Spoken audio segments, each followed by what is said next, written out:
आजको यो दिन र यो विशेष क्लासको समयको निम्ति म प्रभुलाई धन्यवाद दिन्छु।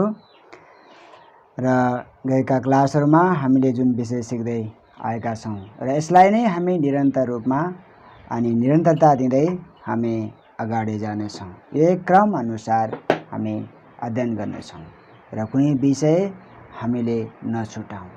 यसैले गएको क्लासमा हामी तेस्रो पाठमा हामी आएका छौँ र तेस्रो पाठमा हामीले सिक्दै थियौँ शैतान जो परमेश्वरको सृष्टि थियो र त्यसको स्वभावको बारेमा हामीले हिजो सिक्यौँ।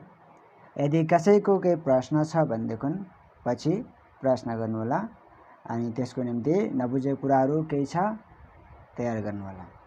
र अहिले हामी त्यसको दोस्रो नम्बरमा जान्छौँ र त्यो विषयमा हामी जानभन्दा पहिले हामी एक एक कुराहरू लेखेका कुराहरू सुनेका कुराहरू हाम्रो जीवनमा हामीले त्यसलाई कसरी व्यवहारमा लगाउने हो त्यो कुरा हाम्रो जीवनमा बुझ्नको निम्ति हामी आफूलाई प्रार्थनाद्वारा हामी तयार गरौँ। हामी प्रार्थना गरौँ र हामी आफूलाई अझै प्रभुको योजना के छ, कसरी सब सृष्टिका कार्य उहाँले गर्नुभएको छ यो कुरा बुझ्नको निम्ति आउँछ प्रार्थना गरौँ। जीवित सर्वशक्तिमान प्रभु, विशेष आजको यो दिनको निम्ति धन्यवाद दिन्छौँ। प्रभु गएको समय र रात प्रभु हामीलाई तपाईँले आफ्नो सुरक्षामा राख्नुभएको छ। गएका क्लासहरूमा हामीले जे कुराहरू सिकेका छौँ प्रभुजी र साथै समय प्रार्थना गर्दछौँ प्रभु, यसैलाई हामी निरन्तरता दिँदै प्रभु हामी यस क्लासमा आएका छौँ। प्रभु अहिले हामीले सिक्ने पाठ जो विषय छ प्रभु, हे पिता जबसम्म तपाईँ प्रभुले हामीलाई खोलेर दिनुहुन्न प्रभु, हाम्रो ती सबै कुरा समझबाट बाहिर हुन्छ, तर जब तपाईँले हामीलाई खोलेर दिनुहुन्छ त्यो कुरा हामीलाई बुझ्नको निम्ति सहज हुन्छ। प्रभु हामी एक एकको समझ खोलेकोस् ताकि जो हामी सिक्छौँ प्रभु पिता ती सब कुरा हाम्रो जीवनमा हामीले बुझ्न सकौँ। यसैले जो कुरा हाम्रो लागि सामने राखेका छन् ती कुराहरू यथार्थ हामीले बुझ्नको लागि पवित्र तपाईँको सहायताको निम्ति म विशेष बिन्ती चढाउँदछु। बाँकी समय क्लास तपाईँको हातमा सक्दै बिन्ती प्रार्थना चाहन्छु प्रभु येशूको पवित्र नाममा, आमेन। हिजो हामीले क नम्बर लेखेका थियौँ, त्यसमा शैतानको उत्पत्तिको विषयमा हामीले लेख्यौँ। आज हामीले ख नम्बर हामी लेखेर शैतानको नाम र चिनारी के हो, छोटकरीमा हामी लेख्दा शैतानको नाम र चिनारी यसको विषयमा हामी सिक्नेछौँ। शैतानको नाम वा चिनारी हामीले त्यसलाई कसरी चिन्ने, कुन कुन शब्द दिएको छ, यसमा हामी धेरै लामो व्याख्या गर्ने छैनौँ। हामी त्यसका नामहरू अनि त्यसका चिनारीहरूलाई हामीले सरसरी हेर्दै हामी जानेछौँ। यसमा पनि हामी तल गएर 1 2 3 4 गर्दै हामी लेख्दै जानेछौँ। ख नम्बरको 1 नम्बरमा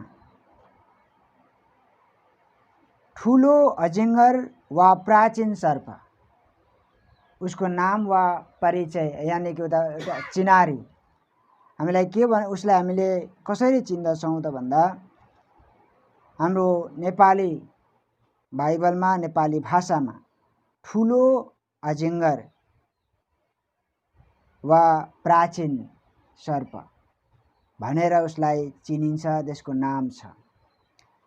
यसको लागि हामी प्रकाशको पुस्तक 12 अध्यायको 7 देखि 9 हामी हेर्नेछौँ।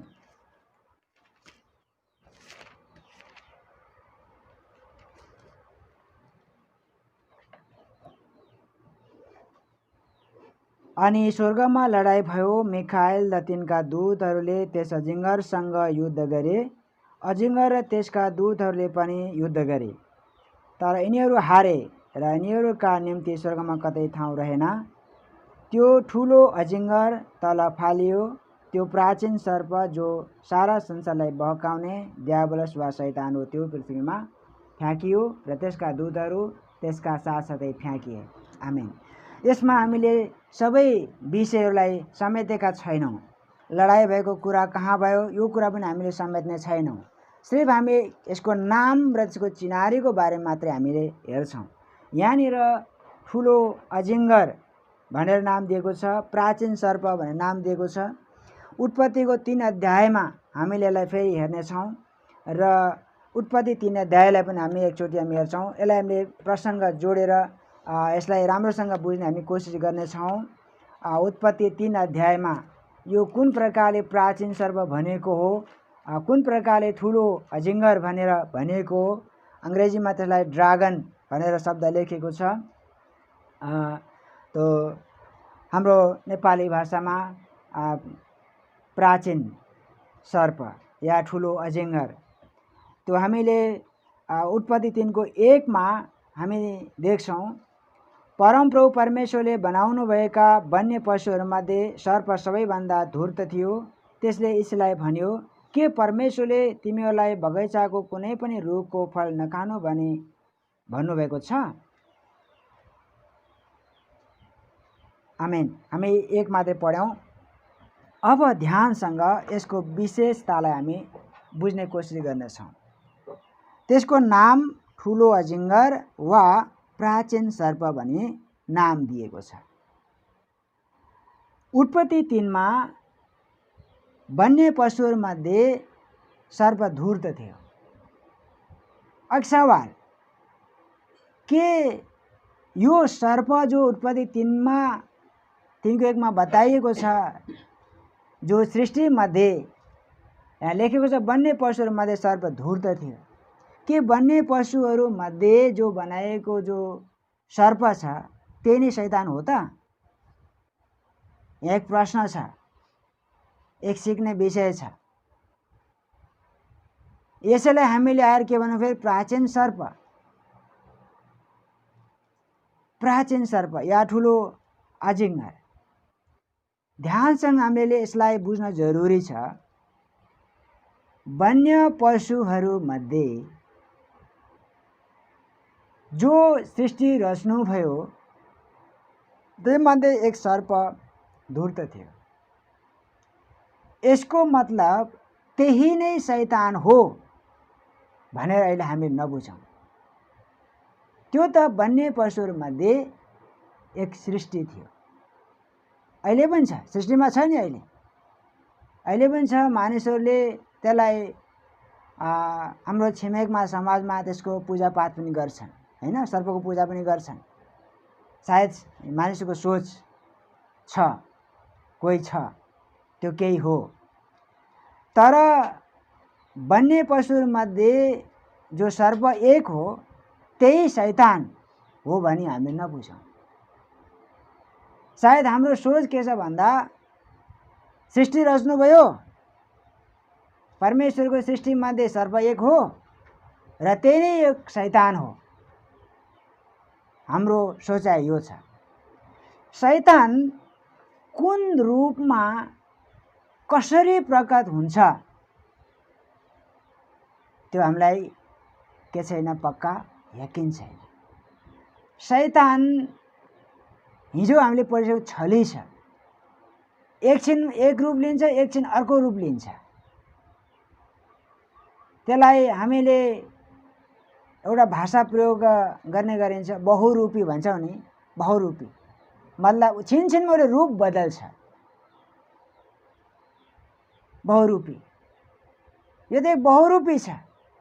कहिलेकाहीँ हाम्रो गाउँघरतिर पनि मान्छेहरूले भन्छ यो बहुरूपी, मतलब उसले कुरा कोही निदो गर्दैन। एकछिन एउटा कुरा चाहिँ अर्कोछिन एक कुरा गर्छ, त्यसलाई भन्छ बहुरूपी। अनेकौँ रूप बदल्छ। उसको शकल पनि यस्तै छ। एकछिनमा एक रूपमा प्रकट हुन्छ, अर्को रूपमा प्रकट हुन्छ, हो कि होइन? शैतान एक बहुरूपी, उसले रूप बदल्दै प्रकट हुन्छ। तर वन्य पशुहरूमध्ये सृष्टिमा रचेका सर्पमध्ये वन्य पशुमध्ये एक सर्प शैतान होइन। यो राम्ररी हामीले बुझ्नुपर्छ। यसको वास्तविक कुरा के हो भन्दाखेरि, सर्पको मतलब के हो त? ठुलो अजिङ्गर, अजगर या प्राचीन सर्प। यसको मतलब हो विषालु सर्प जसले धेरैलाई के गर्ने गर्छ, आफ्नो बसमा लिएर, विष फ्याँकेर, उसले आफ्नो कब्जामा लिएर सबलाई मार्ने काम गर्छ। यसको मतलब हो पापको राजा। सर्पको मतलब, ठुलो अजिङ्गरको मतलब के हो? पापको राजा। उसले एक विष फ्याँक्छ हैन। सर्पमा एक, अहिले पनि सर्पमा हामीले हेर्ने हो भने अहिलेको जो सर्प छ नि त्यसमा पनि एक विष छ। त्यसले शिकार गर्ने हो भनेदेखि त्यसको दाँतबाट उसले विष फ्याँकेको हुन्छ। त्यसको विषको असरले के गर्छ त भन्दा आफूले शिकार गर्ने वस्तु अन्धा बनाइदिन्छ। जस्तो हामीले एक सर्पलाई हेर्छौँ, एक सृष्टि हो, उसले विष फ्याँक्छ अनि जसलाई उसले शिकार बनाउने हो उसलाई के गर्छ, अन्धा बनाइदिन्छ त्यो विषले गर्दा। अन्धा भइसकेपछि उसको कब्जामा आयो। यो त एउटा बनाइएको प्रकृतिमा रहेको सृष्टिमध्ये एक सर्पको विशेषता हो। तर शैतानको नाम सर्प, प्राचीन सर्प या ठुलो अजिङ्गर, उसको विष चाहिँ अलग छ। एक सर्पले शिकारको लागि एक प्रकारको विष फ्याँक्छ, तर यो जो अजगर छ, एक प्राचीन सर्प छ, उसको विष अलग छ। अलग अलग तरिकाले उसले के भन्छ, विष प्रयोग गर्छ। उसले एउटा प्राकृतिकमा जो एक सृष्टिमध्ये एक सर्प छ, उसले त केवल एक आहाराको लागि एक अर्को प्राणीप्रति, जीवप्रति उसले विष प्रयोग गरेको हुन्छ। तर यो जो सर्प छ नि यसले अरू कसैप्रति विष फ्याँक्दैन। यो विष उसले कसमाथि फ्याँक्छ? हामी मानिसमाथि फ्याँक्छ, ताकि म के बनाऊ, अन्धा बनाऊ। उसको उद्देश्य के हो त? अन्धा बनाऊ, आफ्नो कब्जामा ल्याऊ। उद्देश्य के हो त भन्दा अन्धा बनाएर उसलाई त्यो मृत्युको खाडलमा पुर्याउनु, आत्मिक जीवनलाई बर्बाद गर्नु, पापमा पुरा बाँध्नु। यसैले यो सर्पको जो अर्थ यानी कि मतलब के हो त भन्दा पापको राजा या विषालु, धेरैलाई आफ्नो कब्जामा लिएर मार्ने एक पापको राजा हो। यसैले उत्पत्ति 3 मा जुन कुरा लेखेको छ, यही एक सर्प शैतान बनेर हब्बाको सामने आयो भने हामी नबुझौँ। यसको पाठपछि आउँछ है, यसको पाठपछि आउँछ। धूर्त थियो, सर्प धूर्त थियो। यसको पाठपछि आउँछ शैतान कसकसमाथि बास गर्छ, धूर्त, चतुराई, जहिले एक खेल खेल्छ, म बुद्धिमान छु भन्ने भन्छ। उसले पहिले ही शैतानले त्यसलाई कब्जा गरिसकेको हुन्छ। यसकारण यो अक्षरश सर्प शैतान होइन, तर त्यसभित्र बास गरेर काम गर्ने एक शैतान हो। यसकारण यसलाई हामीले यसरी चिनौँ। बाइबलमा हामीले शब्द पायौँ ठुलो अजिङ्गर। ठुलो अजिङ्गर, ठुलो अजिङ्गरको मतलब उसले साधारण होइन, ठुला ठुलालाई पनि के गर्न सक्छ त, आफ्नो बसमा लिएर खत्म गर्न सक्छ।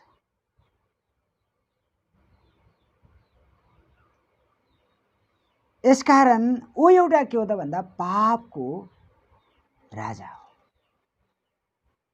हामी वचनमा पाउँछौँ उसले सुरुदेखि पाप गर्दै आएको छ। शैतानले सुरुदेखि पाप गर्दै आएको छ। ऊ एक पापको राजा हो। अब हाम्रो जीवनमा हामीले ध्यान दिनुपर्ने कुरा के हो त भन्दा उसले हामीमा एक विष फ्याँक्छ। त्यो विष भने के हो? पापको बीज हो।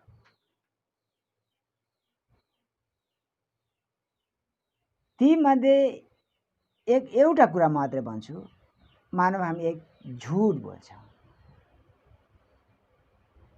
सत्यतामा परमेश्वरको दृष्टिमा जब हामी चल्दा, धार्मिकतामा चल्दा हामीले के गर्न सक्दैनौँ? झुट बोल्न सक्दैनौँ।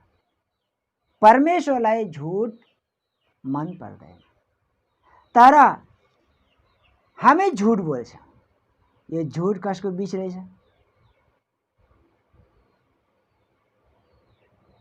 शैतानको एक बीज हो। अब हामीले ध्यान दिनु पर्ने कुरा के हो त भन्दा, यदि त्यो बीजसँग भित्र आयो, झुट कुराले मलाई पक्रेको छ, मेरो जीवनबाट यस्ता प्रकारका आचरण प्रकट हुन्छ भने ममा कसको बीज छ? त्यही प्राचीन सर्प शैतानको बीज ममा छ। उसले मलाई के गरेको छ? आफ्नो बसमा पारेको छ। चोरी गर्नु तीमध्ये एक बीज हो। व्यभिचार गर्नु तीमध्ये एक बीज हो। हर प्रकारको बीज उसले प्रयोग गर्छ। बेहोस बनाउँछ, अन्धा तुल्याउँछ, फसाउँछ। हामी व्यभिचारको कुरा गर्छौँ। ज्यादातर अहिले हाम्रो बीचमा व्यभिचारको काण्ड गरिरहेछ। अहिले हाम्रो बीचमा एक ठाउँमा होइन, व्यभिचारको काण्ड गरिरहेछ। यसले मानिसलाई अन्धा तुल्याइदिएको छ। मेरो भविष्य के हो भन्ने कुरा कसैलाई थाहा पनि हुँदैन। बस यति कुरा छ। एक छिनको आनन्दले अन्धा बनेर जीवनभर उसलाई बर्बाद गर्ने एउटा कार्य मानिसको जीवनमा, विश्वासी जीवनमा भइरहेको छ। बीज, व्यभिचारको बीज। यसैले यस्ता यस्ता कार्य, यस्ता यस्ता उसका बीज प्रति हामी के हुनु भएन त? आकर्षित, मोहित हुनु भएन। स्पष्ट छ, व्यभिचार गर्नु पाप हो। और बाइबलले भन्छ व्यभिचारीहरू परमेश्वरको राज्यमा बास गर्ने छैनन्। यस्तो सोच अगर कहीँ मेरो जीवनमा हामीमा आयो भने निकाल्न जरुरी छ। कार्यमा परिणत गर्नुभन्दा पहिले, व्यवहारमा परिणत गर्नुभन्दा पहिले निकाल्न जरुरी छ। के को बीज हो त्यो? के को बीज हो? शैतानले फ्याँकिरहेको एक बीज हो। यस कारणले यसको मतलब हो एक पापको राजा हो। कहीँ न कहीँ उसले आफ्नो बीजको परवाह अथवा उसले चाहिँ सम्प्रेषण भनौँ या त्यसलाई उसले चाहिँ फ्याँकिरहेको हुन्छ। दुनियाँलाई उसले आफ्नो बसमा पाइरहेको छ। अहिले हामी दुनियाँमा हेर, चारैतिर मान्छे कसको बसमा छ हेरौँ त। विश्वासी भन्नेहरू पनि र बाँकी सब दुनियाँका मानिसहरू उसको त बसमा छन्, उसको त अधीनमा छन्। अगाडि यो विषयमा अझै क्रमशः हामी सिक्नेछौँ। र उत्पत्ति 3 को स्पष्ट होस् कि सृष्टिमध्ये सर्प एक शैतान हो भनी हामी नबुझौँ। यो सर्पलाई पनि उसले के गरेको छ? श्रापित बनाएको छ। बुझ्नुभयो नि? त्यो सर्पलाई पनि शैतानले के गरेको छ? श्रापित बनाएको छ। उसको रूप बहुरूपी छ। एक एक रूप उसले धारण गर्छ। अर्को नम्बरमा हामी हेर्न सक्छौँ, 2 नम्बरमा उसको नाम वा चिनारी अन्धकार, संहार गर्ने, उत्पात गरेर नष्ट गर्नेवाला।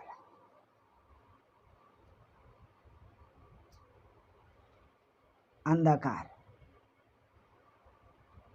वा संहार गर्ने, उत्पात गरेर नष्ट गर्ने। हामीले उसलाई यसरी चिन्छौँ। हामीले यो खण्ड हिजो पनि पढ्यौँ, आज पनि पढ्छौँ। यसैया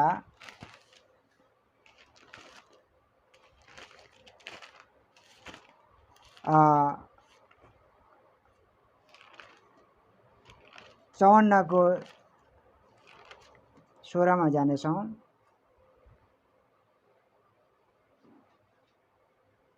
हेर, आगोको भुङ्रो फुक्ने र आफ्नो कामको निम्ति हतियार तयार गर्ने लोहालाई मैले सृष्टि गरेँ र उत्पात गरेर नष्ट गर्नलाई पनि मैले नै सृष्टि गरेँ। म चाहिँ तल्लो वाक्यमा म गइरहेको छु। तल्लो वाक्य उत्पात गरेर नष्ट गर्ने, मतलब उसले के गर्छ त? उत्पात। यसलाई म कसरी व्याख्या दिउँ? उसको उद्देश्य के हो? नष्ट गर्नेवाला। कसरी न कसरी उपद्रव गरेर, उत्पात मचाएर मानिसहरूलाई नाश गर्ने काम। अरू कोही प्राणीलाई उसले नाश गर्दैन। जीव जन्तुप्रति उसलाई कोही सरोकार छैन। उसको सरोकार भनेको मानिस जातिप्रति मात्रै छ। अन्धकार, अन्धकार यानी कि अँध्यारो। हामीले यता अघि हेर्ने हो भनेदेखि 45 को 7 मा हेर्ने हो भनेदेखि अँध्यारो मैले सृष्टि गरेँ है। अँध्यारो मैले उज्यालो बनाएर अँध्यारोलाई सृष्टि गरेँ। म उन्नति ल्याउँछु र संहार सृष्टि गर्छु। म परमप्रभुले नै यी सारा काम गर्छु। अँध्यारो मैले सृष्टि गरेँ। यसको मतलब रातको अन्धकार को विषयमा भनेको होइन। यो एउटा यस्तो चीज हो, एक अन्धकारको एक राजा हो र उसको जो काम छ संहार गर्ने, नाश गर्ने। कसरी नाश गर्छ त भन्दा अन्धकारभित्र ऊ वास गर्छ। अन्धकारका कार्यहरूमा संलग्न बनाउँछ, अन्धकारका कार्यहरूमा सहभागी बनाउँछ। हामीले यो विषय गएका क्लासमा पनि केही हदसम्म सुनेका छौँ। उज्यालो अन्धारोको भिन्नताको बारेमा सिकेका छौँ। दिनमा त उज्यालो छ, छलङ्गै देखेको छ। रातमा केही त्रास छ, कारण हामी सबै देख्दैनौँ। तर मानिसलाई दिन मन पर्दैन, रात मन पर्छ। किन रात मन पर्छ भन्दा रातमा जे पनि गर्न पाइ, होइन र? रातमा जे पनि गर्न पाइ। यसैले हामी जब जे पनि गर्छौँ भनी जब हामी सोच्छौँ, हामी अन्धकारभित्र छौँ, अँध्यारोभित्र छौँ। ममा कोही उज्यालो छैन। यही कुरा रोमी 13 अध्यायमा हामीले हेरौँ। रोमी 13 अध्यायमा अँध्यारोको छोटोमा एक परिभाषा विवरणमा गइरहेको छु। रोमी 13 अध्याय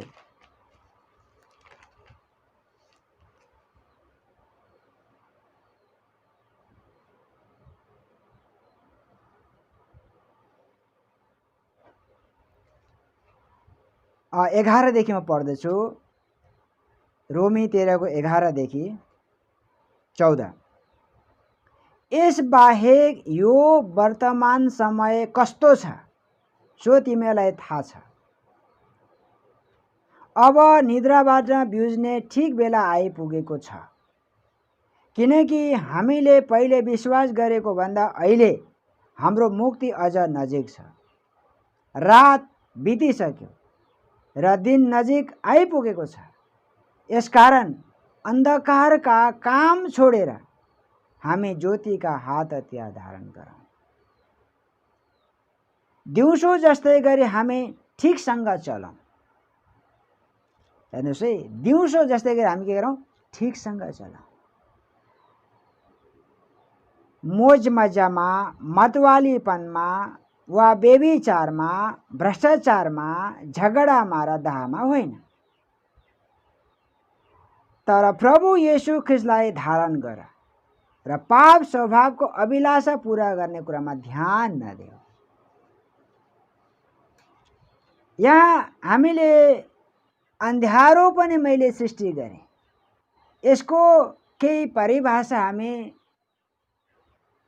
सिकिरहेका छौँ। रात बितिसक्यो, अन्ध्यारो बितिसक्यो, उज्यालो दिन आउने समय नजिक छ। यसको मतलब अब यसले राज्य गर्ने समय अन्तिम घडी भइसकेको छ। यसकारण यहाँ के लेखेको छ?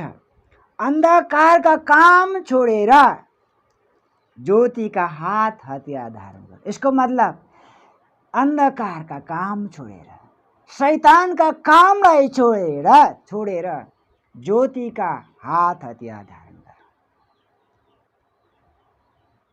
उज्यालोलाई हामीले धारण गर, उज्यालोमा हुने काम और हात हतियारलाई हामी धारण गर। अन्धकारभित्र के छ त भन्दा मोज मजा छ, मतवालीपन छ। अहिले पनि मान्छेहरू नसामा डुबिराखेको छ, मध्यपानको नसामा डुबिरहेको छ, दिउँसै जाँड रक्सीको नसामा डुबिरहेको छ। मध्यपान लेखेको छ मतवालापन, मतवालापन, मातिने मतवालीपन। यो कहाँ रहेछ त भन्दा अन्धकारभित्र छ। म मदले मातिरहेको छु, म पता नै कहाँ चलिरहेको छु, दिनमा छु कि रातमा छु, अन्धारमा, उसलाई खुद थाहा छैन, मस्त छ।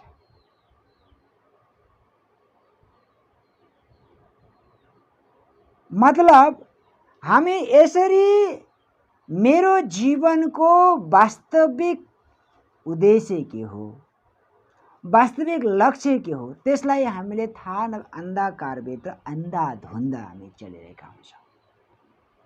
यसको मतलब म कसको पासमा छु त? वही अन्धकारभित्र काम गर्नेवाला पापको राजाको बसमा छु। तर वचनले के भन्छ? अन्धकारका कामलाई छोडौँ। जब हामी एक विश्वासमा आयौँ, प्रभुमा फर्क्यौँ, मन फिरायौँ, हामीले एक कामलाई छोड्यौँ, अर्को कामलाई पक्र्यौँ। शैतानका सारा कार्य थिए, तीहरूलाई हामीले छोडिदियौँ। अब हामी ज्योतिका कुरा धारण गर्दैछौँ। यसको मतलब मैले अन्ध्यारो सृष्टि गरेँ। यो नसम्झनु कि अन्ध्यारो भन्ने बित्तिकै एक रात हो, 24 घण्टा मध्ये आधा रात, यो चाहिँ नसम्झौँ। रात रात नै हो, अन्ध्यारो अन्ध्यारो नै हो। तर आज मान्छेले दिउँसो पनि अन्ध्यारो भएको छ, दिउँसै अन्ध्यारो छ। मदले मात्नेहरू दिउँसै अन्ध्यारो हुन्छ कि हुँदैन? व्यभिचारले मात्नेहरू दिउँसै अन्ध्यारोमा चलिरहेका छन्। सृष्टिका कुरोलाई हेर्ने हो भन्दा दिन छ, तर जीवन कहाँ छ? अन्ध्यारोभित्र छ। दिनोदिन मान्छे के गर्छ त? भ्रष्टाचार गर्छ, चोरी ठगी गर्छ। यसको मतलब एक शब्द पुर्याउँ, दिन दहाडे भन्छ मान्छेले। दिउँसो दिनको दिनमा मान्छेले भ्रष्टाचार गर्छ, चोरी ठगी काम गर्छ। यसको मतलब यो दिन हो भन्ने पनि थाहा छैन मलाई। उसको सोच कहाँ छ? पुरा अन्धकारभित्र हो बालेको छ, अन्धकारले भरेको छ। सोच सीमित यति छ, उसको भित्र लालच भरेको छ, उसको समझ अन्धा बनेको छ। अब हामी ध्यान दियौँ कि हाम्रो समझ खुल्यो कि हामी अन्धकार कामलाई छोडिदियौँ त? यसकारण रातको अन्धकार होइन, अन्ध्यारो मैले सृष्टि गरेँ। जहाँ अनैतिक कार्य हुन्छ, कहाँ हुन्छ? रातमा हुन्छ, अन्ध्यारोमा हुन्छ।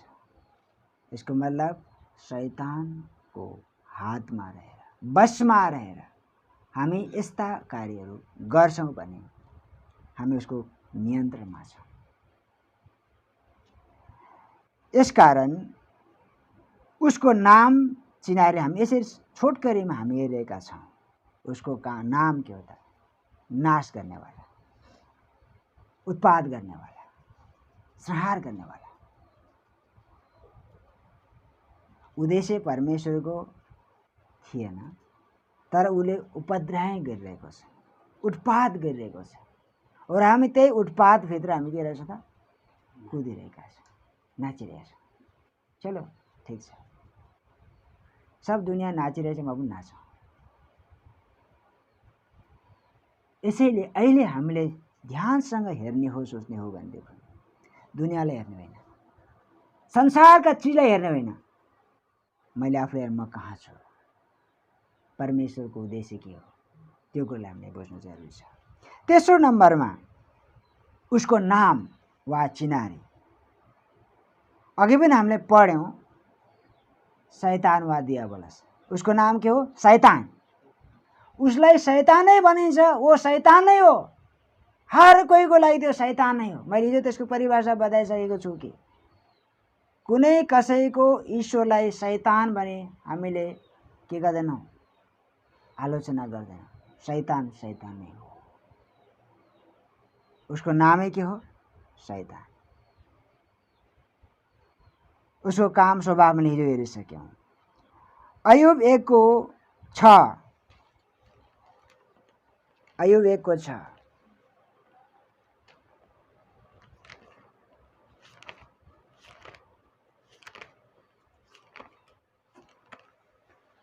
अयुब 1:6।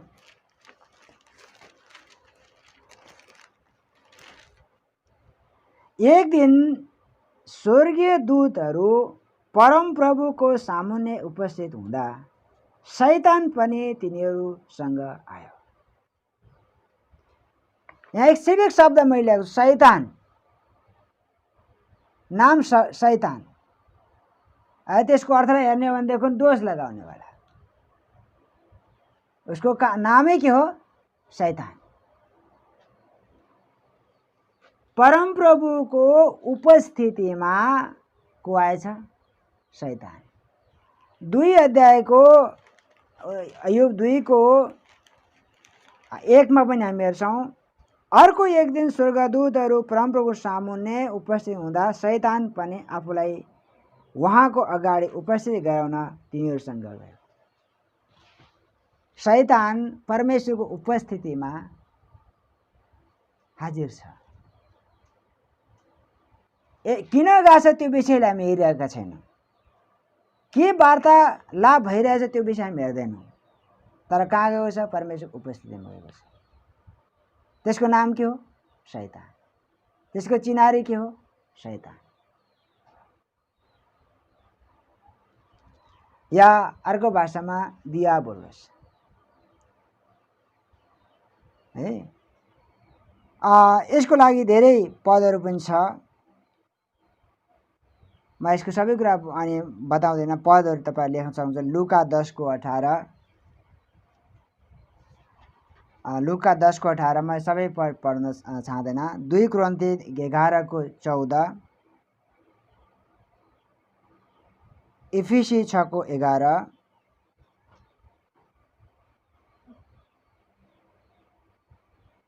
पहिलो यूहन्ना 3:8, पहिलो यूहन्ना 3:8, प्रकाश 12:9, प्रकाश 12:9।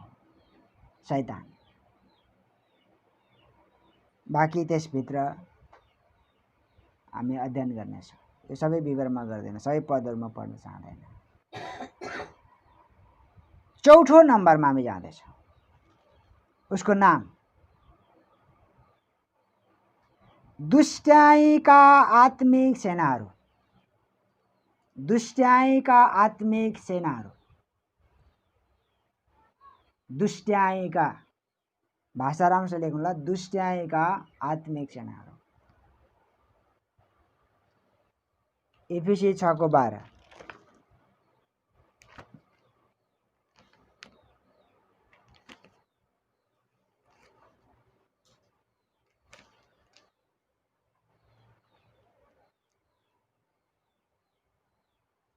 किनकि हामीहरूको युद्ध शरीर र रगतको विरुद्ध होइन, तर प्रधानताहरूका विरुद्ध, शक्तिहरूका विरुद्ध, वर्तमान अन्धकारका सांसारिक शासकहरू विरुद्ध र स्वर्गीय स्थानहरूमा भएका दुष्टाइका आत्मिक सेनाहरूको विरुद्ध हो।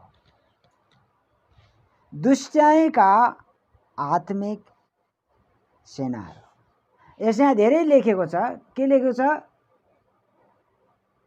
प्रधानता, शक्ति, अन्धकारका वर्तमान अन्धकारका सांसारिक शासक र स्वर्गीय स्थानमा भएका दुष्टाइका आत्मिक सेनाहरू। स्वर्गीय स्थानमा भएका आत्मिक सेनाहरू। सेनाहरू भन्ने बित्तिकै हामीले उसको फौज भनेर बुझ्नुपर्छ।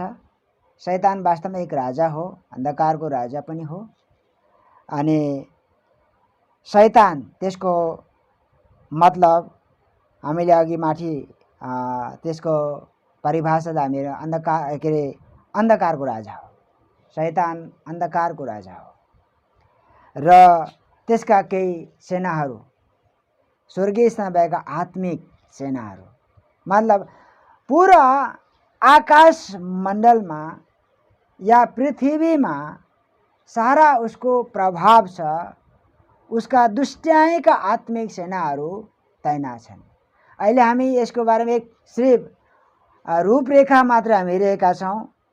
एक समय आउन सक्छ हामी आत्मिक सेनाहरूसँग, शैतान एक अन्धकारको एक राजा हो, उसका सेनाहरूसँग लडाइँ गर्ने कुरा, युद्ध गर्ने कुरा, आत्मिक युद्ध गर्ने कुरा वो अलग विषय हो। त्यो विषयमा अहिले हामी जाँदैनौँ। यसको युद्ध कसरी हुन्छ, कसरी हामी त्यससँग जित हासिल गर्ने कुरा हामी जाँदैनौँ। तर अहिले हामी चाहिँ एउटा रूपरेखा हामी हेरेका छौँ। उसका सेनाहरू कति छन्, उसका बटालियनहरू कति छन्, अनगिन्ती छन्। उसको नाम फौज हो, धेरै छ। मतलब एक राजा शैतान, उसको पासमा धेरै दुष्टाइका आत्मिक सेनाहरू छन्। हरेक समय उनीहरू लडाइँ लड्छन्। लडाइँको मतलब हो कि उनीहरूको उद्देश्य, उसको उद्देश्य चाहिँ के हो भन्दा नाश गर्ने। आत्मिक जीवनलाई, हामी मानिस जातिको एक आत्मिक जीवनलाई नाश गर्ने उसको उद्देश्य हो। उसँगको लडाइँको विषयमा अहिले हामी जाँदैनौँ। सिर्फ एक परिचय हेरेका छौँ हामीले, उसको चिनारी हेरेका छौँ, उसको नाम हामी हेरेका छौँ। हामी कसरी चिन्दैछौँ त? दुष्टाइका आत्मिक सेनाहरू धेरै छन्। त्यसैले प्रभु यीशुले सोध्नु, तेरो नाउँ के हो? उसले भन्छ म फौज, किनकि हामी धेरै छौँ। शैतान एक राजा हो, अन्धकारको राजा हो।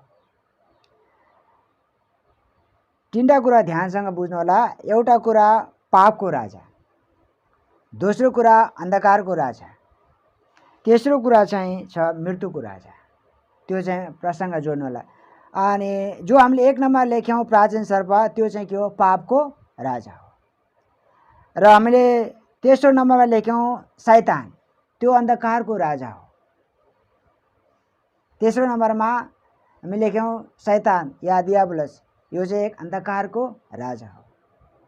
और उसका हामीले बाँकी भागमा 14 नम्बर आत्मिक दुष्टाइका आत्मिक सेनाहरूको विषयमा हेरेका छौँ। बाँकी तल्लो भागमा पछि पठाउनेछु। अर्को 5औं नम्बरमा जान्छौँ। उसको नाम र उसको चिनारी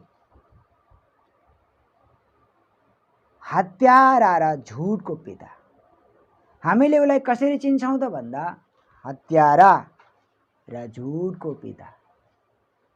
लेख्नु, हत्यारा र झुटको पिता को हो? शैतान हो। 5औं नम्बरमा लेखेको छ, हत्यारा र झुटको पिता। यूहन्ना 8:44।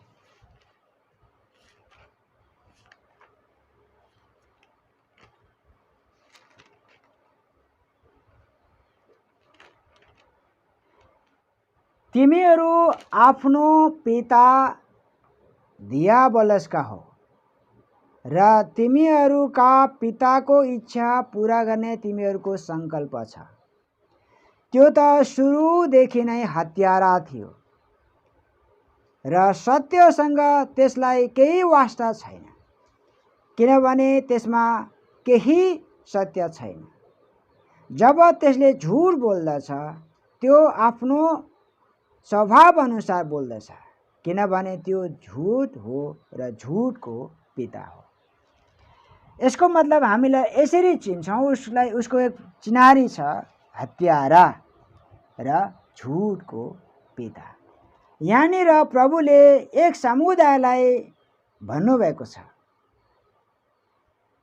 तिमी कसका हो? आफ्ना पिता दियावलसका हो, शैतानका हौ भनेर एक समुदायलाई प्रभुले निश्चित रूपमा उहाँले भन्नुभएको छ, एक समुदायलाई। त्यो समुदायको नाम यहुदी जातिमा ती फरिसी शास्त्रीहरूको विषयमा उहाँले भन्नुहुन्छ, तिमी कसका सन्तान हौ रे? तिमीहरू आफ्ना पिता दियावलसका सन्तान हौ। यहाँनिर एक हाम्रो लागि चेतावनी छ, एक दुर्भाग्य हो यो। एक असली परमेश्वर का दास, परमेश्वर का वचन का जो शिक्षा देने वाला एक अगुवाजनहरू, जसलाई प्रभु भन्नुहुन्छ तिमीहरू त आफ्ना पिता दियावलसका हो, तिमीहरूका पिताको इच्छा पूरा गर्ने तिमीहरूको सङ्कल्प छ। हेर्नुहोस्, यहाँ अगुवाहरूलाई चाहिँ प्रभुले इङ्गित गरेर भन्नुभएको छ। अगुवाहरू यी धर्मगुरुलाई भने कसको? तिमीहरूको के को सङ्कल्प छ, इच्छा छ? आफ्नो पिता दियावलसको इच्छा पूरा गर्ने तिमीहरूको सङ्कल्प छ। कसरी त भन्दा वो हत्यारा छ र वो झुटको पिता हो। यसको मतलब अब कोही उनीहरूमा के छैन त भन्दा सत्यता छैन, उनीहरूभित्र झुट सामेल छ। खतरा यहाँ हामीले के देख्छौँ त भन्दा कुनै पनि सानोभन्दा सानो कुरा पनि के नहोस्, मैले झुट बोले भने म कसको सन्तान हो? शैतानको सन्तान। किन के लेखेको छ? झुटको पिता त को? शैतान हो नि। अगर जब मेरो मुखबाट ये सब झूठ आयो, मैले बहानाबाजी गर्न सुरु गरेँ, म स्वयं उसको सन्तान बने। के शैतानको सन्तान बनिनु असल कुरा हो?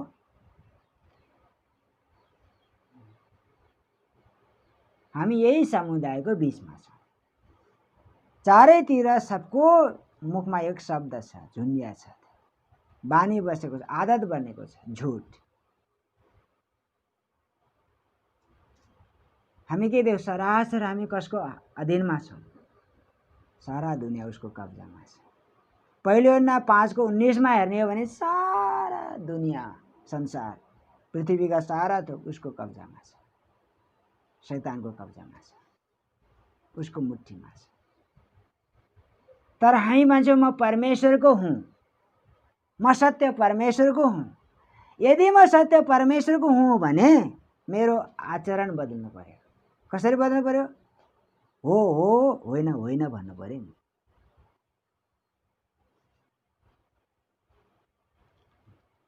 किनभने प्रभुले यो कुरा येशूले बताउनु भएको छ, तिमीहरूमा हो भने हो, होइन भने होइन होस्।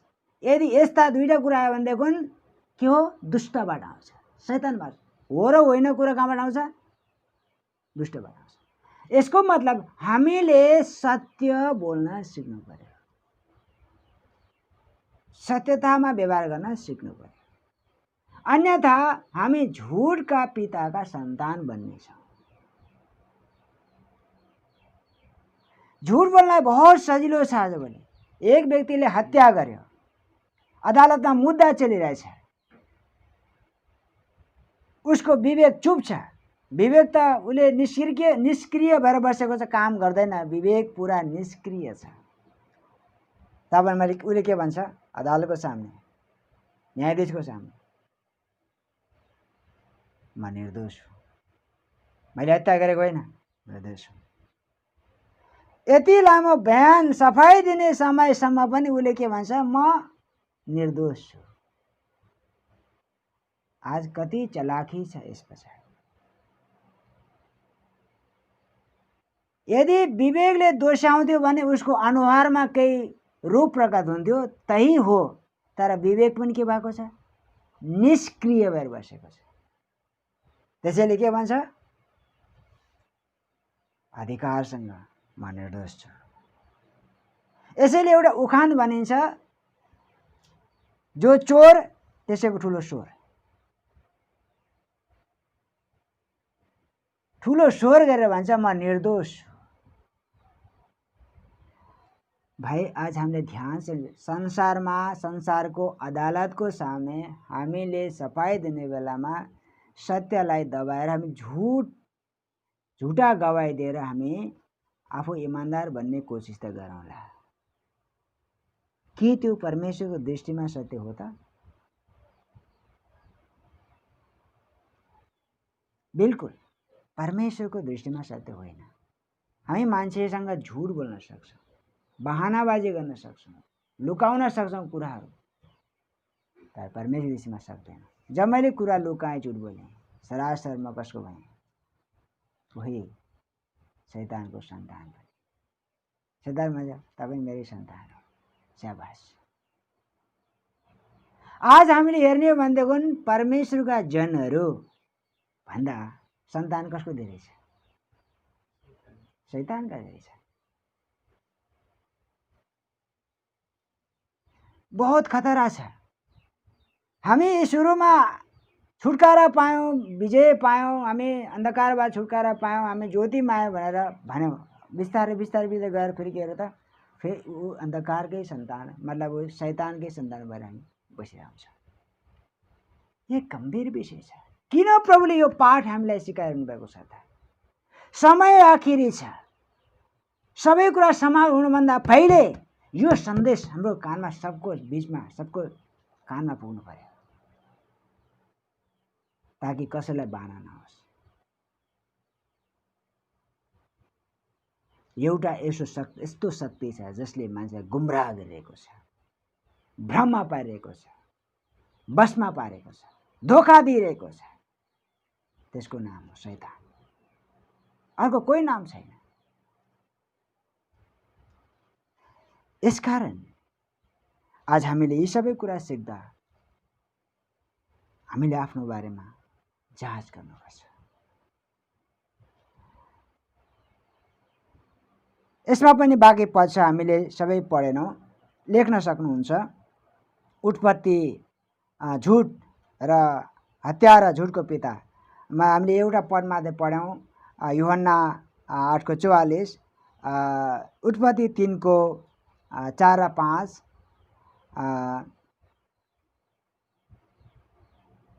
पहिलो यूहन्ना 3:12, मत्ती 5:37। यो पहिलो यूहन्ना 3:12 हामी पढ्नेछौँ। पहिलो यूहन्ना 3:12, पहिलो यूहन्ना 3:12,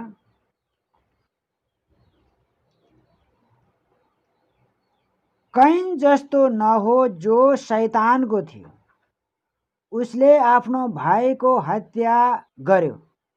उसले आफ्नो भाइको हत्या किन गर्यो? किनकि उसको आफ्ना कामहरू दुष्ट थिए अनि उसको भाइका कामहरू चाहिँ धार्मिक थिए। म फेरि सुन्न पर्दैछु। कैन जस्तो नहो जो शैतानको थियो, उसले आफ्नो भाइको हत्या गर्यो। अब ध्यान देना, कैन जस्तो नहो जो शैतानको थियो, उसले आफ्नो भाइ हाबिलको हत्या गर्यो। किन हत्या गर्यो त भन्दा उसको काम दुष्ट थियो, खराब थियो। शैतान यसै कुरामा लागिरहन्छ, तर उसको भाइको काम धार्मिक थियो, हाबिलको काम। यो विषय हामी बिस्तारै हामी सिक्नेछौँ, अगाडि जानेछौँ। छैठौं नाम या उसको परिचय, चिनारी, यस संसारको शासक। शैतानको नाम अथवा चिनारी यस संसारको शासक।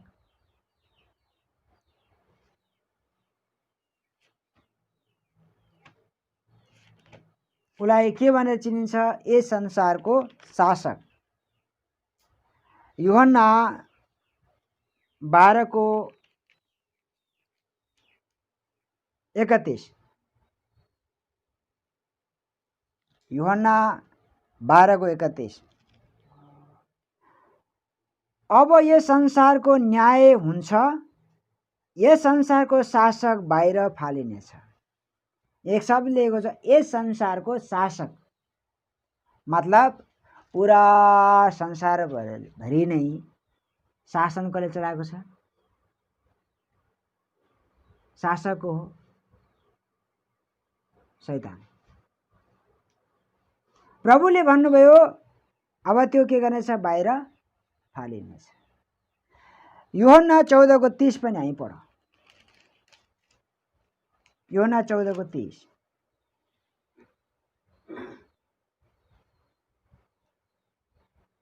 म तिमीहरूसँग अब धेरै बोल्ने छैन, किनभने यस संसारको शासक आइरहेछ, त्यसको ममाथि केही शक्ति छैन।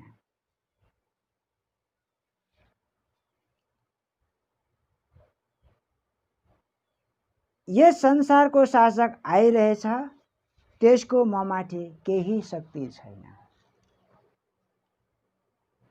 मतलब प्रभु येशूले उसको एक परिचय गराउनु भयो, चिनारी उहाँले प्रकट गर्नुभयो।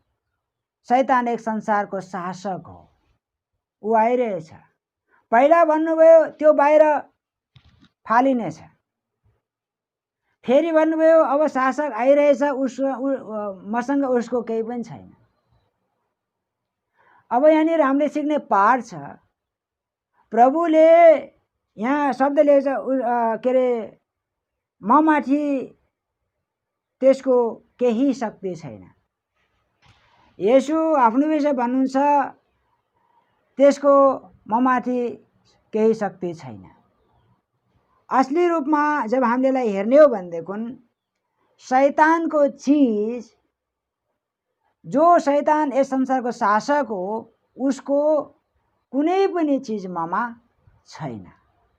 यसैले उसको शक्ति ममाथि छैन। यहाँ हामीले ध्यान दिनुपर्ने कुरा के हो त भन्दा, मैले अघि एक शब्द प्रयोग गरेको थिएँ, सर्पले विष फ्याँक्छ, हो कि होइन? त्यो विष अनेकौं प्रकारका छन्। तो यहाँनिर हामीले ध्यानसँग हेर्ने हो भने शैतानका कोही माल, कोही चीज जो हामीसँग छ, जब शैतानका माल अथवा वस्तु चीज जब हामीले लिएर राख्यौं भने देखुन के उसले हामीलाई छोड्छ त? छोडेर जान्छ त? जाँदैन। प्रभुले भन्नुभयो उसको ममाथि कुनै शक्ति छैन, यानी कि उसको ममा केही पनि छैन। शैतानको मालहरु मध्ये मसँग केही पनि छैन। यदि शैतानको माल मसँग केही पनि छैन भने उसले ममाथि शासन गर्छ, राज्य गर्छ, हुकुम चलाउँछ? चलाउँदैन। उसको माल निकालेर फ्याँकिसकेपछि शैतान माथि शासन गर्ने अधिकार चलाउने आज हामी बन्नुपर्छ। तर जब हामीले उसको माल पक्रेर बसेका छौं, मेरो मेरो मेरो भनेर बसिरहेका छौं नि, शैतानले स्याबास स्याबास स्याबास त मेरै होस्, त फेरि शैतान भाग भने भाग्छ। मेरो हिसाब किताब दे। तर जब मसँग केही छैन नि उसको माल सामान, तब उसको शिर कुचलेर हामी के उसमाथि शासन गर्छौं। यीशुले यही कुरा भन्नुभयो, ममाथि उसको कोही शक्ति छैन। शैतानको एक चिनारी, यस संसारको शासक, पूरा दुनियाँमा एक एक व्यक्तिमा उसले शासन गरेको छ, अधिकार गरेको छ। प्रत्येकलाई उसले आफ्नो कब्जामा लिएर शासन गरेको छ। तर हाम्रो लक्ष्य के हो त? हामी किन यो पाठ सिकिरहेका छौं त? शैतानका माल मध्ये कहीं मेरो जीवनमा नआओस्, निकाल्दियौं। अघि नै हामीले हेरेका छौं, अन्धकारका सारा हामीले के हात हतियार निकाल्दियौं, फ्याँक्दियौं। ज्योतिका हात धारण गरौँ। यसै कारण जब हामी एकदम विशुद्ध प्रभुको दृष्टिमा जब हामी धार्मिक पवित्रताको साथमा जब हामी खडा हुन्छौँ, शैतानका मालसम्म निकालेर फ्याँकिदियौँ, तब हामी उसको कब्जामा छैनौँ। उसले हामीमाथि राज्य शासन गर्ने उसको कोही हक छैन। उसमाथि हामीले के गर्छौँ? राज्य गर्छौँ, शासन गर्छौँ। शैतानलाई हामीले कसरी व्यवहार गर्नुपर्छ? जब हामी एक घरमा पाल्तु कुकुर पाल्छौँ नि, हैन, प्राय घरमा पाल्तु कुकुर हुन्छ, त्यो कुकुरलाई सीमित रूपमा नै छोडिएको हुन्छ, न त धेरै जसो के हुन्छ? साङ्लाले बाँधेको हुन्छ, हैन। हामी पनि शैतानलाई साङ्लाले बाँधेर जब चाहे त्यही उठ बस। नै त कुकुर कस्तो हुन्छ? हामीले 24 घण्टा छडा छ, पता नै कुकुरले के गर्छ। मालिक त मालिकमाथि पनि उसले हमला गर्न सक्छ। त्यसैले उसलाई चाहिँ एक चेनले बाँधेर राखिन्छ, साङ्लोले बाँधेर राखिन्छ, यहीँ बस। जब मालिक जान्छ डोर्याउँछ। हामी शैतानलाई त्यसरी व्यवहार गर्नुपर्ने हुन्छ, बाँधेर राखेर डोर्याउनु पर्ने।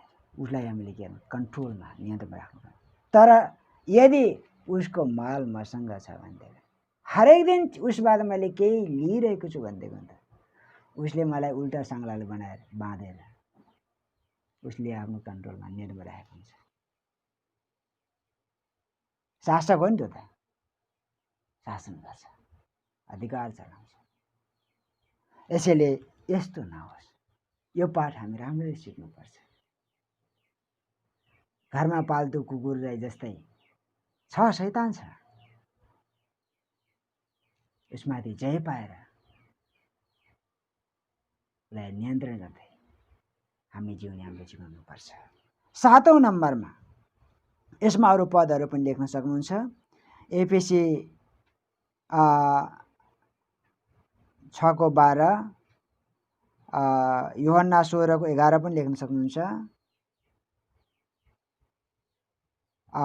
2 कोरिन्थी 2:8, यो चाहिँ पढ्नेछौँ। 2 कोरिन्थी 2:8 यो चाहिँ पढ्नेछौँ।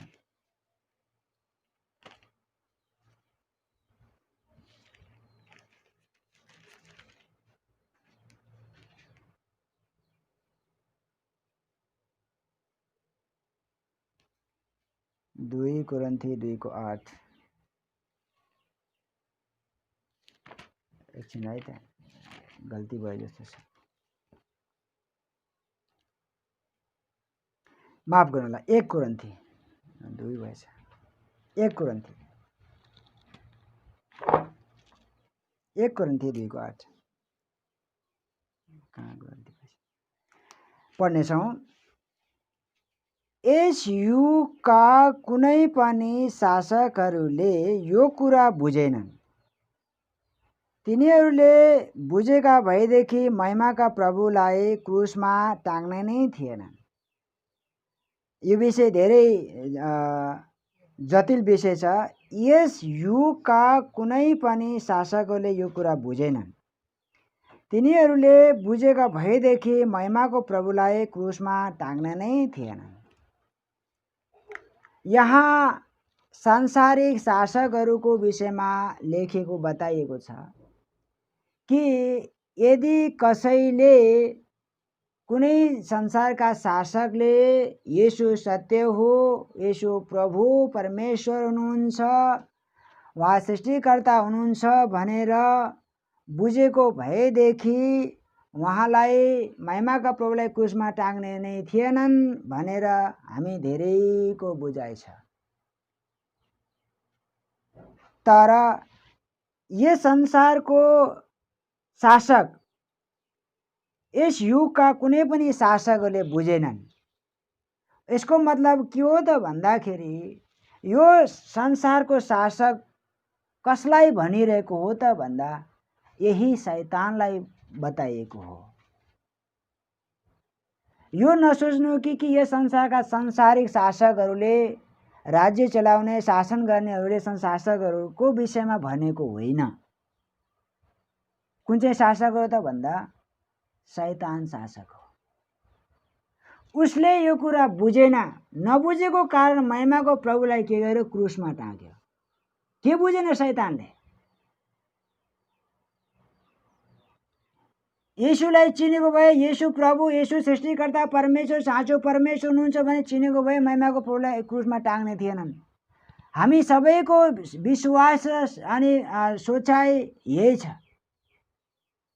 तर एक सवाल छ, प्रश्न छ, यदि हामीले प्रभु येशूलाई क्रुसमा नचढाएको भए संसारमा उद्धार कसैको पनि हुने थिएन। पापबाट छुटकारा हामी कसैले पाउने थिएनौँ। यहाँ बताइएको कुरा के हो त भन्दाखेरि यदि शैतान यस संसारको यस युगका शासकले यो कुरा बुझेको भए, के बुझेको भए कि यदि मैले येशू ख्रिस्टलाई क्रुसमा टाँगेपछि मेरो शक्ति नै के गर्नेछ? कमजोर हुनेछ, मेरो राज्य कमजोर हुनेछ, मेरो शिर कुचलिनेछ भने उसले जानेको भए येशूलाई क्रुसमा टाँग्ने थिएन। यसैले शैतानको जोड के रह्यो त भन्दा क्रुसमा टाँग्ने समयसम्म सबलाई प्रेरणा दिए, क्रुसमा टाँग, मार मार मार मार। उसको सोच यदि चाहिँ उसलाई मारेपछि राज्य मेरो हातमा हुन्छ, शासन मेरै हो, यहाँ अरू कोही राजा छैन, मै हो, मार, त्यसलाई मार। तर शैतानले के कुरा बुझेको थिएन? येशूलाई मारेर क्रुसमा टाँगेर मेरो शिर कुचिलिन्छ भन्ने कुरा उसले थाहा पाएको थिएन, बुझेको थिएन। यसैले प्रभुले खुल्लम खुल्ला तमासा बनाइदिनु भयो। कलस्यामी 2:14-13-14 हेर्ने बेलामा येशूले खुल्लम खुल्ला उसलाई के गर्नुभयो? तमासा बनाइदिनु भयो। कसरी? क्रुसमा बलि भएर। यसैले पहिले प्रभुले भन्नुभयो यस संसारको शासक आइरहेछ, उसको मसँग केही छैन। अब म के जान्दैछु? उसको शिर कुचल्न जाँदैछु। कसरी कुचल्दैछ यसैले? यसरी उसको शिर क्रुसमा बलि भएर। जब येशूले क्रुसमा आफ्नो प्राण दिनुभयो, शैतानको पूरा राज्य शक्ति चकनाचुर भयो।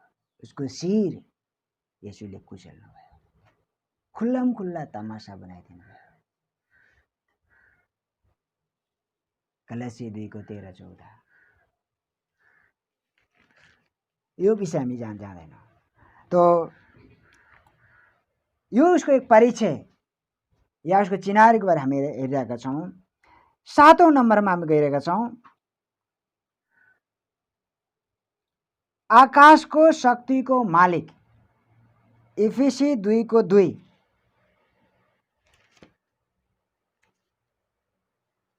एफिसी 2:2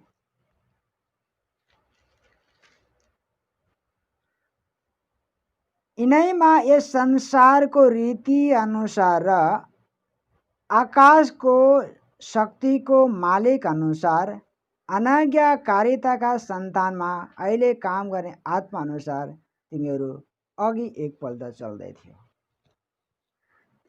यिनैमा यस संसारको रीति अनुसार र आकाशको शक्तिको मालिक अनुसार। हामी यहाँ सबै कुरा लिइरहेका छैनौँ। उसको नाम वा चिनारीलाई उसलाई कसरी चिनिन्छ? यहाँ नेपाली अनुवादमा आकाशको शक्तिको मालिक।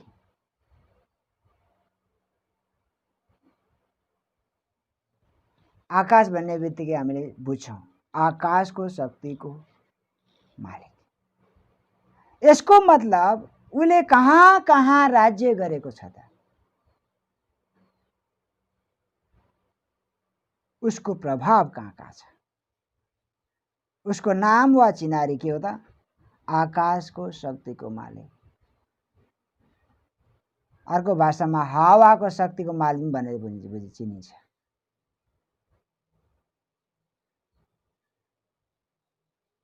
आकाशको शक्तिको मालिक। यसमा हामी धेरै लामो व्याख्या गर्ने छैनौँ। हामी वास्तविक उसको परिचय, एक चिनारी हामी हेरेका छौँ। यसको साथमा एफएसी 6:12 पनि जोड्न सक्नुहुन्छ। म त्यसलाई अहिले पढ्न गइनँ। आकाशको शक्तिको मालिक।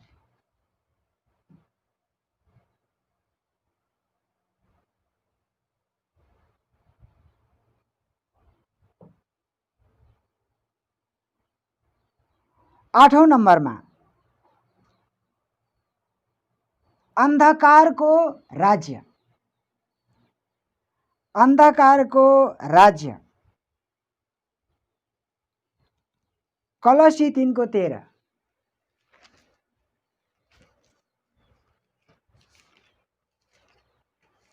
कलसी 3:13 1:13।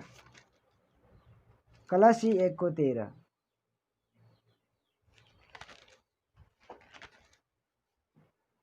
उहाँले हामीलाई अन्धकारको राज्यदेखि छुटाउनु भयो र आफ्ना प्रिय पुत्रको राज्यभित्र हामीलाई सार्नु भएको छ। उहाँले, ध्यानसँग हामी सबले पल्टाउँ, हेरौँ। उहाँले हामीलाई अन्धकारको राज्यदेखि छुटाउनु भएको छ र आफ्ना प्रिय पुत्रको राज्यमा हामीलाई सार्नु भएको छ। एक शब्द छ, अन्धकारको राज्यदेखि छुटाउनु भएको छ। अन्धकारको राज्य यो हामीले हेरिसक्यौँ। अन्धकारको राजा शैतान हो। उसको राज्य के छ? अन्धकारको राज्य हो। उहाँले हामीलाई के गर्नुभयो? छुटाउनु भयो। हिजो हामी अन्धकारको राज्यभित्र थियौँ। एफएसी 2:2 अझै धेरै राम्रो विवरण लेखेको छ। यस संसारको रीति अनुसार, आकाश शक्तिको मानुस अघि हामी चल्थ्यौँ। मतलब जे उसले अनि के गरेको छ, आज्ञा गरेको छ, हुकुम गरेको छ, त्यही कुराहरू हामी मान्दै पालन गर्दै हामी हिजो गएको दिनमा चल्थ्यौँ। यस संसारको रीति अनुसार चल्थ्यौँ। आकाशको शक्तिको मालिक अनुसार हामी चल्थ्यौँ। यहाँ फेरि के छ? अन्धकारको राज्यदेखि। यसको मतलब त्यो शैतानको पुरो राज्यदेखि हामीलाई उहाँले छुटाउनु भयो। हिजो हामी कहाँ रहेछौँ त? अन्धकारको राज्यभित्र, शैतानको राज्यभित्र।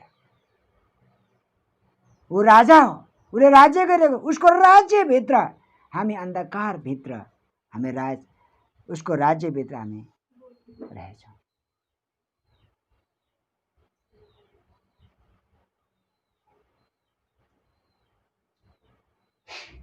तो यस कारणले प्रभुले हामीले यहाँबाट के गर्नुभयो? निकाल्नु भयो, छुटाउनु भयो। यसकारण हामी प्रेरित 26:18 पनि हामी हेर्न सक्छौँ। प्रेरित 26:18 उहाँले हामीलाई कसरी निकाल्नु भएको छ? प्रेरित 26:18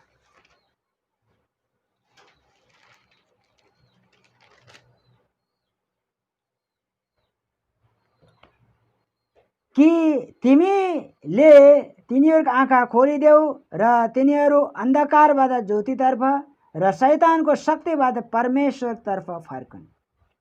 यसरी तिनीहरूले पापको क्षमा पाउनेछन् र ममाथिको विश्वास र पवित्र भएकाहरूको स्थान तिनीहरूले पनि पाउनेछन्। अन्धकारबाट ज्योतितर्फ, शैतानको शक्तिबाट परमेश्वरतर्फ। शक्तिको मतलब उसले शासन गरेको छ, शक्तिसँग राज्य गरेको छ। त्यसबाट हामी कहाँ फर्कौँ? ज्योतिमा फर्कौँ। शैतानको शक्तिबाट कहाँ फर्कौँ? परमेश्वर फर्कौँ।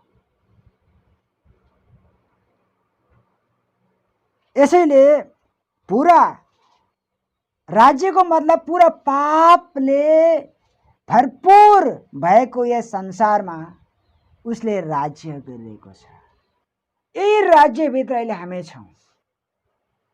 यो हामीले किन सिकिरहेका छौँ? प्रभु हामीले किन सिक्ने मौका दिनुभएको छ त? म कहाँ छु, कुन राज्यभित्र छु, ताकि हामी जानौँ अहिले हामी कुन राज्यभित्र छौँ। अहिले पनि हामी यस संसारमा शैतानको राज्यभित्र छौँ।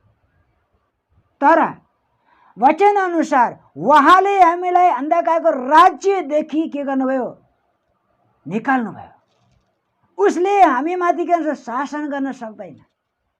उसले हामीले आफ्नो नियन्त्रणमा लिन सक्दैन, बसमा राख्न सक्दैन। किन? उहाँले हामीलाई छुटाउनु भयो। येशूले हामीलाई छुटकारा दिनुभयो।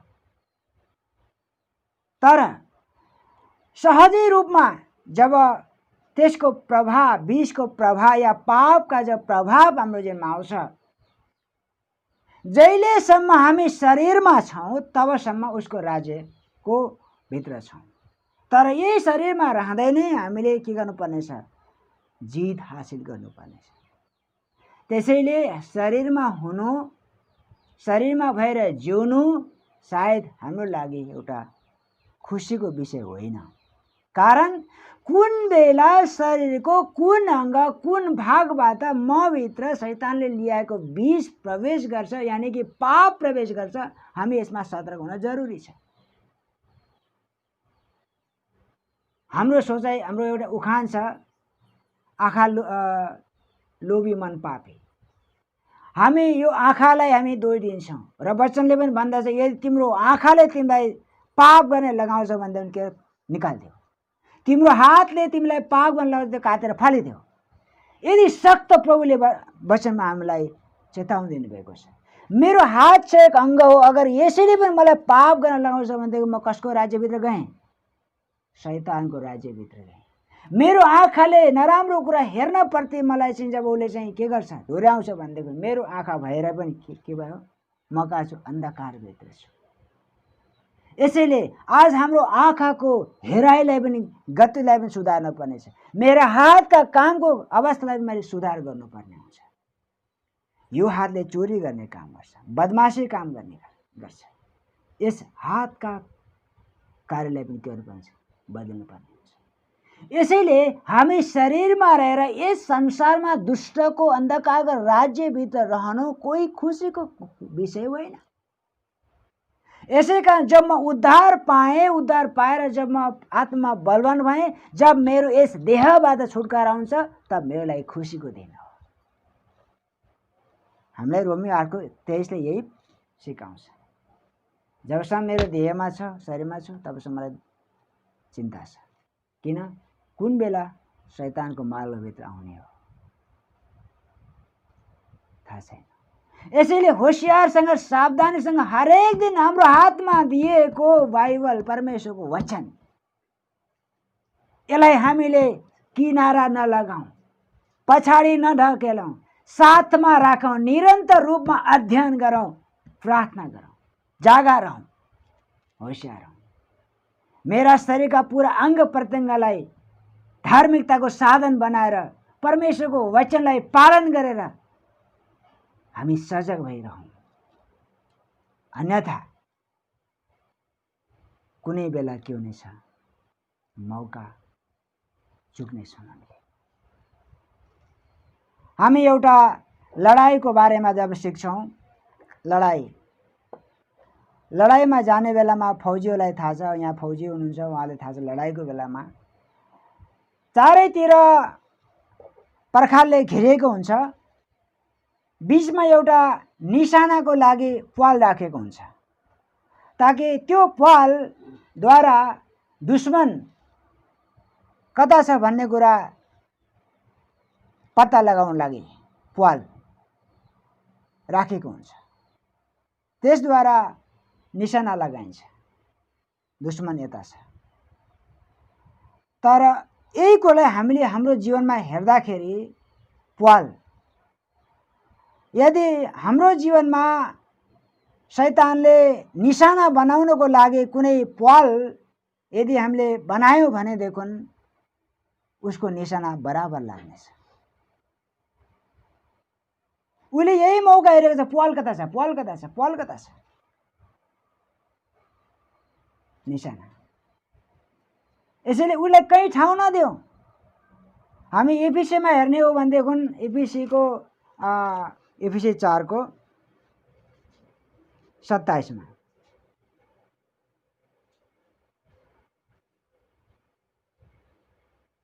एफिसी 4:27 दियाबलसलाई मौका नदेऊ। यहाँ एउटा मौकाको बारे लेखेको छ, अर्को बाइबलमा ठाउँ नदेऊ। दियाबलसलाई के नदेऊ? ठाउँ नदेऊ। दियाबलसलाई ठाउँ नदेऊ। यसको मतलब उसको लागि चाहिँ हामीले निशाना, प्वाल चाहिँ दिनु भएन, ठाउँ चाहिँ दिनु भएन, मौका दिनु भएन।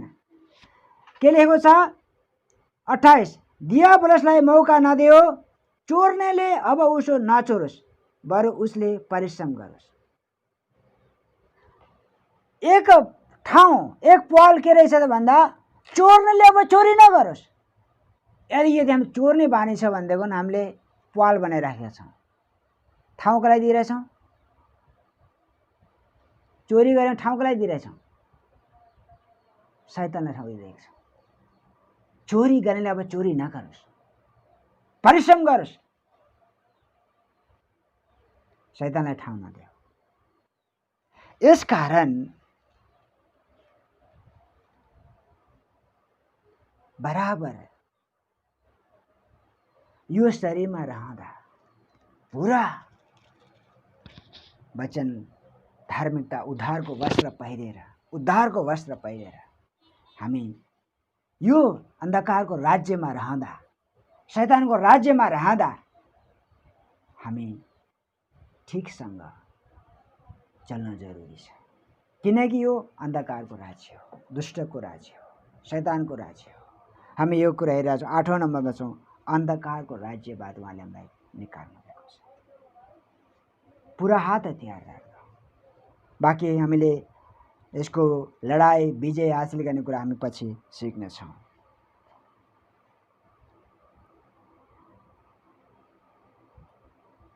यसकारण हामी यो शरीरमा छँदा कहाँ छौँ? दुष्टको राज्यभित्र छौँ। हामीले शैतानलाई, दियाबलसलाई ठाउँ दिनु भएन, मौका दिनु भएन। चोरी गरौँ, हामी 28मा चोरी गर्ने नचोरोस्, चोरी गरौँ, मौका पायो, राज्य गर्यो उसले, आएर अधिकार गर्यो, मेरो जीवन बर्बाद भयो। यसकारण हामी यसबाट सावधान हुनुपर्छ। 9 नम्बरमा हामी जानेछौँ, उसको नाम वा उसको चिनारी। यस संसारको ईश्वर। यसको चिनारी के छ? यस संसारको ईश्वर। दोस्रो कोरिन्थी 4:4 यो हामीलाई सबैलाई थाहा छ। दोस्रो कोरिन्थी 4:4 यसमा धेरै बेहुलिने छैन। तिनीहरूका विषयमा भनौँ भने ख्रीष्ट जो परमेश्वरको रूप हुनुहुन्छ, उहाँको महिमाको सुसमाचार तिनीहरूले नदेखुन् भनेर यस संसारको देवले अविश्वासी समयलाई अन्धा तुल्याइदिएको छ। अर्को भाषामा ईश्वर भनेर लेखेको छ, यस संसारको ईश्वर।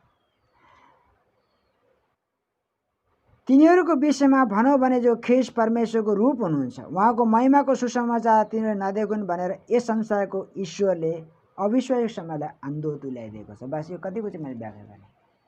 यस संसारको ईश्वरले अविश्वासीहरूको समझलाई अन्धा तुल्याइदिएको छ। त्यसैले उसको नाम के हो? चिनारी के हो? यस संसारको ईश्वर।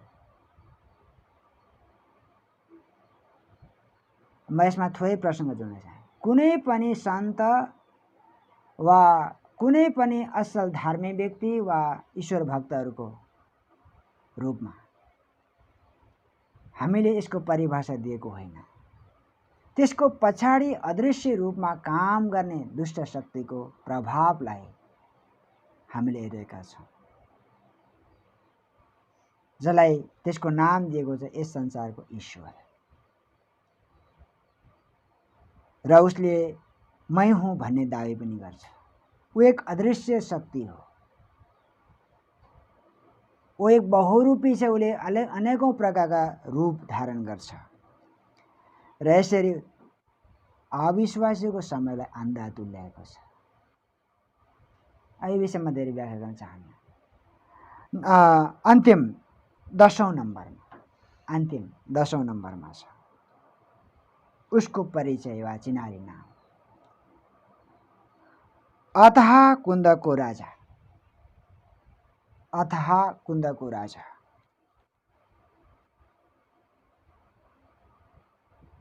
अघि मैले तेस्रो नभनेको थिएँ, मृत्युको राजा, पापको राजा, अन्धकारको राजा, मृत्युको राजा, चिन्ता। अथाह कुण्डको राजा, यहाँनिर मृत्युको राजा लेख्नुहोस्। प्रकाश 9:11।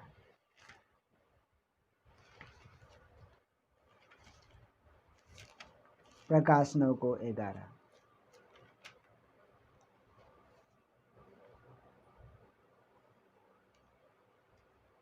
अतल कुण्डको दूत तिनीहरूका राजा थियो। हिब्रू भाषामा त्यसको नाउँ एबादोन र ग्रिक भाषामा त्यसको नाउँ अपोलियन हो। आमेन। मैले सिर्फ यहाँ एक शब्द लेखेँ, अथाह कुण्डको राजा, अर्थात् मृत्युको राजा। त्यसलाई एबादोन, हिब्रू भाषामा एबादोन, ग्रिकमा अपोलियन छ। मैले यसलाई सिर्फ यति बताएँ कि एक मृत्युको राजा, अथाह कुण्ड का राजा। उसको प्रभाव कहाँ कहाँ छ? आकाश मण्डलदेखि लिएर अथाह कुण्ड पातालमा, त्यस कुण्डसम्म पनि उसको प्रभाव छ, जहाँबाट मृत्युका दूतहरू पठाइएका हुन्छन्। जुन व्यक्ति उद्धार नपाएका व्यक्तिहरू जब यस संसारमा रहँदा जब उनको मृत्यु हुन्छ, अथाह कुण्डमा एक दूत आउँछ। यसको पछाडिको राजा वही हो, मृत्युको राजा।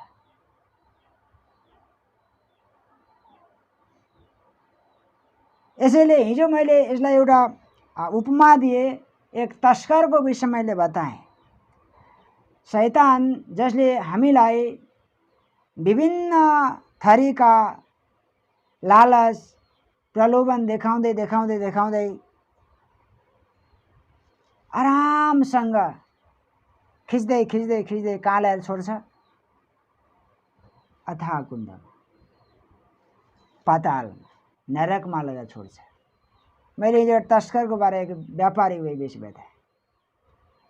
एक व्यक्ति जसले मानव बेचबिखन गरेको हुन्छ, आरामसँग उसलाई आफ्नो मान्छे बनेर, नाता आफ्नो बनेर खिच्दै खिच्दै खिच्दै लगेर यस्तो ठाउँमा पुर्याउँछ जो भयानक पाप छ। हामीलाई संसारिक कुरा, भौतिक कुराहरूको विषयमा आरामसँग फसाउँदै फसाउँदै फसाउँदै कहाँ ल्याएर छोड्छ? अथाह कुण्ड, पाताल या मृत्यु या नरक। शैतान त्यसको राजा हो। यसकारण लेखेको छ, हामीले मत्तीको 25 अध्यायमा हामीले हेऱ्यौँ भनेदेखि मत्ती 25 अध्याय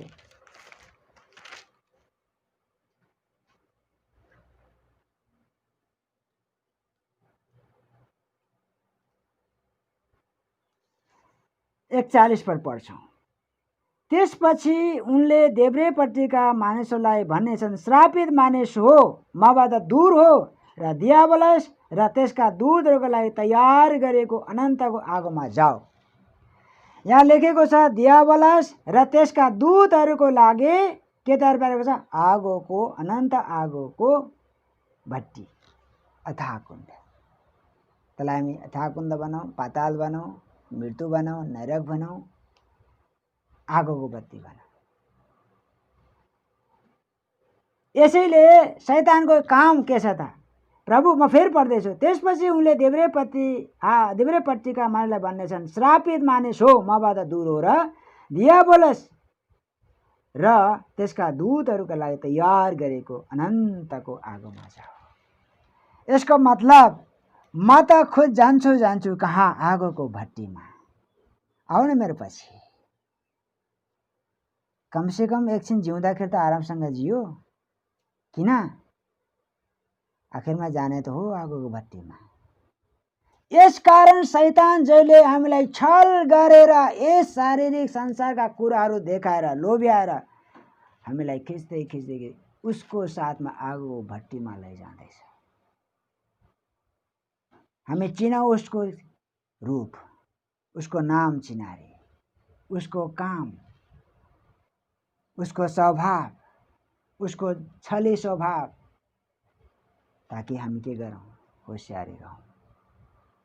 अगर हामी सुन्दा सुन्दै जान्दा जान्दै पनि हामी उसकै बसमा रहन्छौँ भनेदेखि कोही कसैको लेनदेन छैन। तर प्रभुले किन यी सबै कुरा हुन दिनुभएको छ? कसैको त होस खुलोस्, चेत खुलोस्, समाजमा आओस्, मौका हुँदै उल्कियोस्, छुटकारा पाओस्।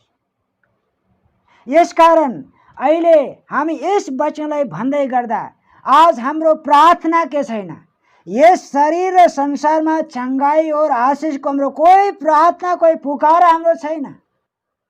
येशू त खुद स्वयं कहाँ गएर के गर्नुभयो? क्रुसको मृत्युमा गएर शैतानको शिर कुचल्नु भयो। जब येशू त्यस बाटोबाट भएर जानु भएर शैतान शिर कुचल्नु भयो भने देखुन, रोग त मेरो लागि हिस्सा हो, हक हो, म किन प्रार्थना गरौँ? प्रभु निको पार्नुहुन्छ, यथार्थ कुरा हो। तर यहाँ पनि हामी सिकौँ न, बिमारीद्वारा पनि सिकौँ न। हामीले जब बिमारी आउँछ किन आउँछ?